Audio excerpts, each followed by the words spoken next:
ਅੱਜ ਤੱਕ ਕੀ ਪ੍ਰੋਗਰਾਮ ਸੀਗਾ ਜੀ, ਕੀ ਰੱਖਿਆ ਗਿਆ? ਅੱਜ ਸਾਡੇ ਛੋਟੇ ਵੀਰ ਇੰਦਰਜੀਤ ਤੁੰਗਾਲੀ ਤੋਂ ਜਨਰਲ ਸਕੱਤਰ ਦਾ ਅਹੁਦਾ ਦਿੱਤਾ ਜੀ ਉਹਨਾਂ ਨੂੰ, ਆਪਣੇ ਹਲਕਾ ਭੁੱਚੋ ਮੰਡੀ ਯੂਥ ਕਾਂਗਰਸ ਦਾ। ਤੇ ਇਸ ਲਈ ਅੱਜ ਉਹਨਾਂ ਦੇ ਗ੍ਰਹਿ ਵਿਖੇ ਆਏ ਹਾਂ ਤੇ ਅੱਜ ਉਹਨਾਂ ਨੂੰ ਨਿਯੁਕਤੀ ਪੱਤਰ ਦੇਣ ਵਾਸਤੇ ਅੱਜ ਦਾ ਪ੍ਰੋਗਰਾਮ ਲਿਖਿਆ ਗਿਆ ਸੀ। ਚੋਣ ਜ਼ਾਬਤਾ ਤਕਰੀਬਨ ਲਾਗੂ ਹੋ ਚੁੱਕਿਆ ਜੀ। ਤੇ ਉਹਦੀ ਗਾਈਡਲਾਈਨਸ ਵੀ ਚੋਣ ਕਮਿਸ਼ਨ ਕਰਨੀ ਜਿਹੜਾ ਗਾਈਡਲਾਈਨਸ ਦਿੱਤੀਆਂ ਗਈਆਂ ਚੋਣ ਪ੍ਰਚਾਰ ਦੀ, ਉਹਨਾਂ ਲਈ ਕੀ ਕਹੋਗੇ? ਹਾਂ ਬਿਲਕੁਲ, ਅਸੀਂ ਆਪ ਹੁਣ ਅੱਜ ਸੋਸ਼ਲ ਮੀਡੀਆ ਉੱਤੇ ਵੀ ਪੋਸਟ ਹੋ ਜੂਗੀ ਵੀਡੀਓਜ਼, ਜਾਂ ਮਤਲਬ ਜੋ ਵੀ ਅਸੀਂ ਮੀਟਿੰਗ ਰੱਖੀ ਗਈ ਹੈ ਇਸ ਲਈ ਐਮਐਲਏ ਸਾਹਿਬ ਵੱਲੋਂ ਕਿ ਜੋ ਜੋ ਗਾਈਡਲਾਈਨਸ ਉਹਨਾਂ ਦੁਆਰਾ ਦਿੱਤੀਆਂ ਗਈਆਂ ਉਹ ਫੋਲੋ ਹੋਣ, ਤੇ ਆਪਣੇ ਜਿਹੜੇ ਜਿੰਨੇ ਵੀ ਸਰਪੰਚ ਜਾਂ ਜਿੰਨੀ ਵੀ ਟੀਮ ਹੈਗੀ ਹੈ ਉਹ ਸਾਰੇ ਉਸ ਤਰੀਕੇ ਨਾਲ ਵਰਕ ਕਰੇ। ਇਹਦੇ ਨਾਲ ਤੁਹਾਨੂੰ ਲੱਗਦਾ ਚੋਣ ਪ੍ਰਚਾਰ ਤੇ ਵੀ ਕੋਈ ਅਸਰ ਪੈ ਸਕਦਾ? ਇੱਕ ਅਲੱਗ ਤਰ੍ਹਾਂ ਦਾ ਚੋਣ ਪ੍ਰਚਾਰ ਹੋਊਗਾ ਜੀ। ਦੇਖੋ ਪਿੰਡਾਂ ਵਾਲਿਆਂ ਨੂੰ ਥੋੜ੍ਹਾ ਜਿਹਾ ਆਪਾਂ ਨੂੰ ਇਕੱਠ ਜ਼ਿਆਦਾ ਵਧੀਆ ਲੱਗਦਾ, ਨੁੱਕੜ ਮੀਟਿੰਗਾਂ ਜ਼ਿਆਦਾ ਵਧੀਆ ਲੱਗਦੀਆਂ, ਤੇ ਉਹ ਚੀਜ਼ਾਂ ਨਹੀਂ ਹੋਣਗੀਆਂ ਹੁਣ। ਤੇ ਮੈਨੂੰ ਲੱਗਦਾ ਥੋੜ੍ਹਾ ਟਫ ਹੋਊਗਾ ਇਸ ਵਾਰੀ, ਪਹਿਲਾਂ ਨਾਲੋਂ ਬਹੁਤ ਜ਼ਿਆਦਾ ਟਫ ਚੀਜ਼ ਹੋਊਗੀ ਇਸ ਵਾਰੀ ਇਲੈਕਸ਼ਨ ਜਿਹੜੇ। ਜਿਵੇਂ ਪੁਰਾਣੀਆਂ ਚੋਣਾਂ ਦੇਖੀਏ ਤਾਂ ਉਹਦੇ ਬਾਰੇ ਇਸ ਵਾਰ ਚੋਣਾਂ ਦੇ ਵਿੱਚ ਕੋਈ ਕਿਸਾਨੀ ਸੰਘਰਸ਼ ਦਾ ਵੀ ਢਾਹ ਲੱਗਦੀ ਹੈ ਤੁਹਾਨੂੰ? ਨਹੀਂ ਦੇਖੋ, ਕਿਸਾਨੀ ਸੰਘਰਸ਼ ਦਾ ਤਾਂ ਇਹ ਹੈ ਨਾ, ਮੈਂ ਪਹਿਲਾਂ ਵੀ ਗੱਲ ਕੀਤੀ ਸੀ 2020 ਦੇ ਵਿੱਚ ਵੀ, ਜਿੱਦੇ ਆਪਣੀ ਰੈਲੀ ਹੋਈ ਸੀਗੀ ਕਾਂਗਰਸ ਪਾਰਟੀ ਦੀ, ਉਦੋਂ ਮੈਂ ਗੱਲ ਕੀਤੀ ਸੀਗੀ ਕਿ ਦੇਖੋ ਕਿਸਾਨੀ ਦਾ ਹਰੇਕ ਬੰਦਾ ਹੀ ਕਰਦਾ। ਅੱਜ ਆਪਾਂ ਖੜੇ ਹਾਂ, ਕਿਸਾਨਾਂ ਦੇ ਘਰੇ ਖੜੇ ਹਾਂ, ਸਾਰੇ ਆਪਾਂ ਲਗਭਗ 99% ਬੰਦੇ ਕਿਸਾਨੀ ਨਾਲ ਹੀ ਰਿਲੇਟਡ ਹੈ। ਅਤੇ ਉਹ ਮੈਨੂੰ ਲੱਗਦਾ ਜਥੇਬੰਦੀਆਂ ਨੂੰ ਥੋੜ੍ਹੀ ਗਲਤਫਹਿਮੀ ਹੋ ਗਈ ਕਿ ਜਿਹੜੇ ਸਾਰੇ ਲੋਕ ਉੱਥੇ ਪਹੁੰਚੇ ਉਹਨਾਂ ਦੇ ਹੀ ਹੈ, ਅਤੇ ਉਹ ਸਾਰਿਆਂ ਦੇ ਸੀਗੇ ਉਹ। ਅਤੇ ਉਹ ਤੁਸੀਂ ਦੇਖ ਲਿਓ, ਮੈਨੂੰ ਲੱਗਦਾ ਨਹੀਂ ਕੋਈ ਇੰਨਾ ਲੋਕ ਉਹਨਾਂ ਦਾ ਸਾਥ ਦੇਣਗੇ, ਕਿਉਂਕਿ ਐਕਸਪੋਜ਼ ਹੋ ਚੁੱਕੇ ਆ। ਪਹਿਲਾਂ ਕਹਿੰਦੇ ਅਸੀਂ ਇਹ ਪੋਲੀਟਿਕਸ ਵਿੱਚ ਆਉਂਦੇ ਹੀ ਨਹੀਂ, ਹੁਣ ਕਹਿੰਦੇ 117 'ਤੇ ਲੜਾਂਗੇ। ਪਹਿਲਾਂ ਝਾੜੂ ਵਾਲਿਆਂ ਨਾਲ ਸਾਂਝਾਂ ਕਰਦੇ ਫਿਰਦੇ ਸੀਗੇ, ਉਹਨਾਂ ਨੇ ਜੋ ਜਵਾਬ ਦੇ ਦਿੱਤਾ ਟਕੇ ਵਰਗਾ, ਹੁਣ ਕਹਿੰਦੇ ਅਸੀਂ ਇਕੱਲੇ ਲੜ ਪਾਂਗੇ, ਕੋਈ ਗੱਲ ਨਹੀਂ, ਸਾਡੇ ਤੱਕ ਇੰਨਾ ਗੱਲ ਹੀ ਨਹੀਂ ਹੋਈ। ਸੋ ਇਹੋ ਜਿਹੀਆਂ ਗੱਲਾਂ ਲੋਕ ਅੱਜ ਕੱਲ੍ਹ ਸਭ ਜਾਣਦੇ ਆ ਜੀ, ਕੋਈ ਇਹੋ ਜਿਹੀ ਕੋਈ ਗੱਲ ਨਹੀਂ। ਬੀਜੇਪੀ ਦੀ ਫਿਰੋਜ਼ਪੁਰ ਰੈਲੀ ਨੂੰ ਕਿਵੇਂ ਦੇਖਦੇ ਹੋ? ਪੀਐਮ ਸਾਹਿਬ ਦਾ ਵਾਪਸ ਜਾਣਾ ਤੇ ਇਲਜ਼ਾਮ ਲਾਉਣਾ, ਪੰਜਾਬ ਸਰਕਾਰ ਤੇ ਇਲਜ਼ਾਮ ਲਾਉਣਾ। ਫਲੋਪ ਰੈਲੀ ਸੀਗੀ ਜੀ ਉਹ, ਬਹੁਤ ਜ਼ਿਆਦਾ। ਇੱਕ ਦੇਖੋ ਆਪਾਂ ਕੋਈ ਵੀ ਇੱਕ ਛੋਟਾ ਮੋਟਾ ਵੀ ਕਾਰਜ ਕਰਨਾ ਹੁੰਦਾ, ਭਾਵੇਂ ਮੰਨ ਲਓ ਅੱਜ ਅਸੀਂ ਇੱਥੇ ਆਉਣਾ ਸੀਗਾ, ਜਾਂ ਮੈਂ ਅੱਜ ਤੋਂ 3-4 ਦਿਨ ਪਹਿਲਾਂ ਕਿਤੇ ਉਦਘਾਟਨ ਕਰਨ ਜਾਣਾ, ਜਾਂ ਵੈਸੇ ਮੀਟਿੰਗ ਕਰਨੀ ਹੁੰਦੀ। ਹੁਣ ਮੌਸਮ ਖਰਾਬ ਰਿਹਾ 2-3 ਦਿਨ ਲਗਾਤਾਰ, ਪਹਿਲਾਂ ਹੀ ਕਹਿ ਦਿੰਦੇ ਸੀ ਯਾਰ ਕਿ ਮੀਂਹ ਆਉਣ ਦੀ ਸੰਭਾਵਨਾ ਲੱਗਦੀ ਆ, ਆਪਾਂ ਟਾਲ ਨਾ ਲੱਗੇ। ਅਤੇ ਉਹ ਤਾਂ ਐਡੀ ਵੱਡੀ ਪ੍ਰੋਗਰਾਮ ਸੀਗਾ, ਐਡਾ ਵੱਡਾ ਸਿਸਟਮ ਬਣਨਾ ਸੀਗਾ, ਪ੍ਰਧਾਨ ਮੰਤਰੀ ਜੀ ਨੇ ਆਉਣਾ ਸੀਗਾ, ਉਹਨਾਂ ਨੂੰ ਤਾਂ ਸਾਰਾ ਕੁਛ ਪਤਾ ਹੀ ਸੀਗਾ, ਸਾਰੀ ਪਲੈਨਿੰਗ ਨਾਲ ਹੋਇਆ। ਜੋ ਵੀ ਉਹਨਾਂ ਨੂੰ ਪਤਾ ਸੀਗਾ ਵੀ ਉੱਥੇ ਕਰੀਬ 700 ਬੰਦਾ ਵੀ ਨਹੀਂ ਆਇਆ ਸੀਗਾ, ਆਪਾਂ ਦੇਖੀਆਂ ਵੀਡੀਓਜ਼ ਬਾਅਦ 'ਚੋਂ, ਬੰਦਾ ਵੀ ਨਹੀਂ ਆਇਆ ਸੀਗਾ, ਆਪਾਂ ਦੇਖੀਆਂ ਵੀਡੀਓਜ਼ ਬਾਅਦ 'ਚੋਂ ਆਈਆਂ। ਸੋ ਉਸ ਰੈਲੀ ਦੇ ਵਿੱਚ ਪਹੁੰਚਣ ਤੋਂ ਪਹਿਲਾਂ ਹੀ ਉਹਨਾਂ ਨੇ ਇੱਕ ਪਲੈਨਿੰਗ ਨਾਲ ਜਿਹੜਾ ਹੈਗਾ ਪੰਜਾਬ ਦੀ ਬਦਨਾਮੀ ਕੀਤੀ ਇਹਦੇ ਵਿੱਚ। ਪੰਜਾਬ ਸਰਕਾਰ ਤੇ ਐਲੀਗੇਸ਼ਨ ਲੱਗ ਰਿਹਾ ਵੀ ਪੰਜਾਬ ਸਰਕਾਰ ਕਨਿਓ ਜਿਹੜਾ ਕਿ ਮੈਨੂੰ ਪੂਰੀ ਸੁਰੱਖਿਆ ਨਹੀਂ ਦਿੱਤੀ ਗਈ। ਉਹਨਾਂ ਨੇ ਜਿਹੜਾ ਬਠਿੰਡਾ ਏਅਰਪੋਰਟ ਤੇ ਵਾਪਸ ਆ ਕੇ ਕਿਹਾ ਵੀ ਆਪਦੇ ਸੀਐਮ ਨੂੰ ਕਹਿ ਦੇਣਾ ਵੀ ਧੰਨਵਾਦ, ਮੈਂ ਜਿਹੜਾ ਜਿੰਦਾ ਏਅਰਪੋਰਟ ਤੱਕ ਪਹੁੰਚ ਗਿਆ। ਨਹੀਂ ਉਹ ਦੇਖੋ, ਉਹ ਉਹਨਾਂ ਨੇ ਕਰਨਾ ਹੀ ਸੀਗਾ ਇਹੋ ਜਿਹਾ ਕੁਛ ਤਾਂ।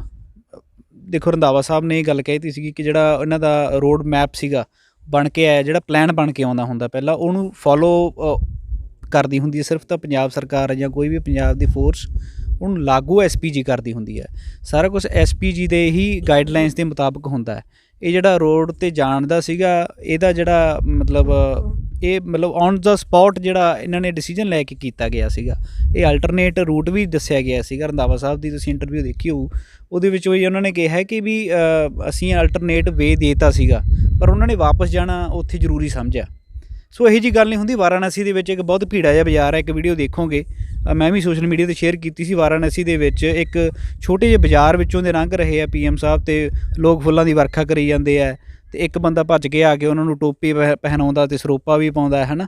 ਅਤੇ ਉਹ ਉਦੋਂ ਨਹੀਂ ਫਿਰ ਮਤਲਬ ਸਿਕਿਉਰਿਟੀ ਬ੍ਰੀਚ ਹੁੰਦਾ। ਇੱਥੇ ਪੰਜਾਬ ਦੇ ਵਿੱਚ ਲੋਕ ਕਿੰਨੀ ਦੂਰ ਖੜ੍ਹੇ, ਨਾਲੇ ਉਹਨਾਂ ਦੇ ਬੰਦੇ ਸੀ, ਉਹਨਾਂ ਦੇ ਬੰਦੇ ਨਾਅਰੇ ਲਾਈ ਜਾਂਦੇ ਸੀਗੇ ਵੀ ਬੀਜੇਪੀ ਜਿੰਦਾਬਾਦ ਦੇ ਨਾਅਰੇ ਲੱਗ ਰਹੇ ਸੀਗੇ, ਉਹਨਾਂ ਨੂੰ ਲੱਗ ਗਿਆ ਸਿਕਿਉਰਿਟੀ ਬ੍ਰੀਚ ਹੋ ਗਈ। ਸੋ ਐਕਸਪੋਜ਼ ਹੋ ਚੁੱਕੇ ਆ ਬਹੁਤ ਬੁਰੀ ਤਰ੍ਹਾਂ। ਕੀ ਉਹਨਾਂ ਦੇ ਇਸ ਤਰ੍ਹਾਂ ਵਾਪਸ ਜਾਣ ਨਾਲ ਪੰਜਾਬ ਦਾ ਕੋਈ ਵੱਡਾ ਨੁਕਸਾਨ ਹੋ ਸਕਦਾ? ਦੇਖੋ ਨੁਕਸਾਨ ਦਾ ਤਾਂ ਹੁਣ ਦੇਖੋ ਪੋਲੀਟੀਕਲੀ ਜੋ ਹੋਣਾ ਸੀਗਾ ਤਾਂ ਹੋ ਹੀ ਜਾਂਦਾ, ਹੁਣ ਨੂੰ ਤਾਂ ਕੋਡ ਲੱਗ ਚੁੱਕਿਆ, ਹੁਣ ਕੋਈ ਪ੍ਰੋਬਲਮ ਨਹੀਂ ਹੈ।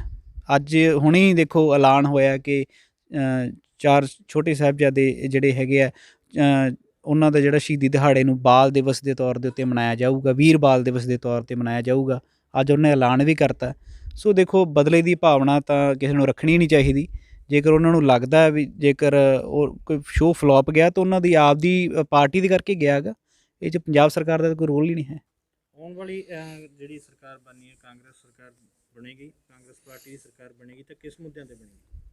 ਦੇਖੋ ਜਿਹੜੇ ਹਰੇਕ ਸਰਕਾਰ ਨੂੰ ਇਹੀ ਹੁੰਦਾ ਕਿ ਜਿਹੜੇ ਪਹਿਲਾਂ ਵਾਅਦੇ ਕੀਤੇ ਗਏ ਆ ਉਹਨੂੰ ਪੂਰਾ ਕੀਤਾ ਜਾਵੇ, ਪਰ ਚਲੋ ਸਰਕਮਸਟੈਂਸਿਸ ਉਹੋ ਜਿਹੇ ਹੁੰਦੇ ਆ ਜਿਹਦੇ ਕਰਕੇ ਕਈ ਅਧੂਰੇ ਰਹਿ ਜਾਂਦੇ ਆ।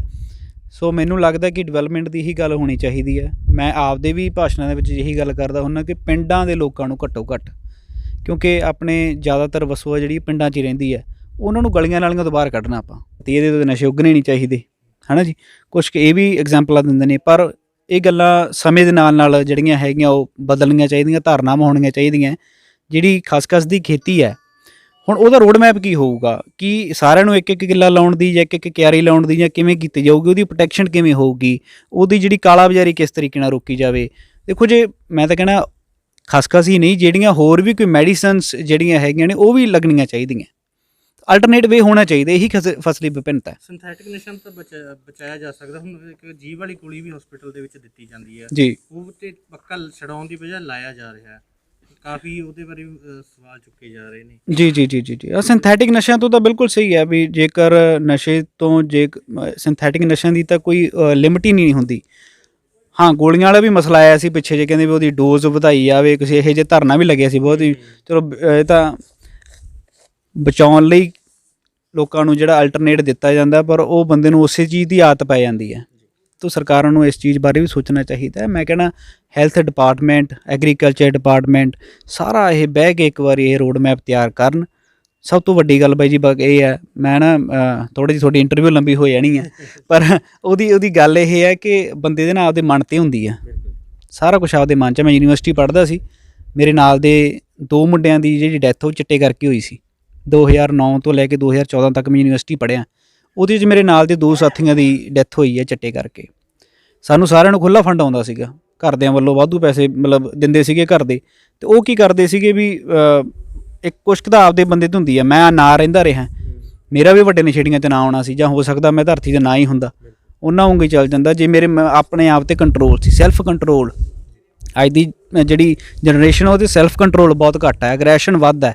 ਸੋ ਥੋੜ੍ਹਾ ਜਿਹਾ ਮਾਪਿਆਂ ਨੂੰ ਵੀ ਕੰਟਰੋਲ ਚਾਹੀਦਾ, ਅਤੇ ਥੋੜ੍ਹਾ ਜਿਹਾ ਬੰਦੇ ਨੂੰ ਆਪਣੇ ਆਪ 'ਤੇ ਵੀ ਕੰਟਰੋਲ ਚਾਹੀਦਾ, ਫਿਰ ਹੀ ਕਿਤੇ ਜਾ ਕੇ ਚੀਜ਼ਾਂ ਕੰਟਰੋਲ ਹੋਣਗੀਆਂ। ਲਾਸਟ ਕੀ ਮੈਸੇਜ ਤੁਹਾਨੂੰ ਯੂਥ? ਬਸ ਯੂਥ ਨੂੰ ਇਹੀ ਹੈ ਕਿ ਆਪਾਂ ਕਮੀਆਂ ਕੱਢਣ ਦੀ ਬਜਾਏ ਜੇਕਰ ਕਿਸੇ ਨੇ ਕੋਈ ਚੰਗਾ ਕੰਮ ਕੀਤਾ ਹੈ ਤਾਂ ਉਹਦੀ ਸਲਾਹਣਾ ਵੀ ਕਰਨੀ ਬਣਦੀ ਹੈ, ਅਤੇ ਜੇਕਰ ਤੁਹਾਨੂੰ ਲੱਗਦਾ ਵੀ ਤੁਹਾਡੇ ਲੀਡਰ ਵਧੀਆ ਨਹੀਂ ਕੰਮ ਕਰ ਰਹੇ ਤਾਂ ਆਪ ਲੀਡਰ ਬਣੋ, ਅੱਗੇ ਤੋਂ ਆਉਣਾ ਹੀ ਪੈਣਾ।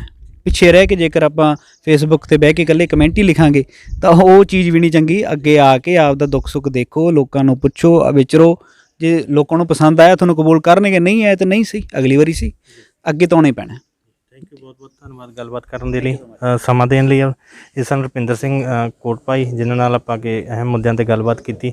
ਅੱਜ ਇਹਨਾਂ ਕਨਿਓ ਇੱਕ ਪ੍ਰੋਗਰਾਮ ਰੱਖਿਆ ਗਿਆ ਸੀ ਪਿੰਡ ਤੁੰਗਾਲੀ ਦੇ ਵਿੱਚ। ਸੋ ਅਗਲੀ ਅਪਡੇਟ ਲਈ ਦੇਖਦੇ ਪ੍ਰਾਈਮ ਪੰਜਾਬ TV। ਤੁੰਗਾਲੀ ਤੋਂ ਕੈਮਰਾਮੈਨ ਰਾਜਵਿੰਦਰ ਦੇ ਨਾਲ ਮਨਿੰਦਰ ਸਿੱਧੂ ਦੀ ਰਿਪੋਰਟ।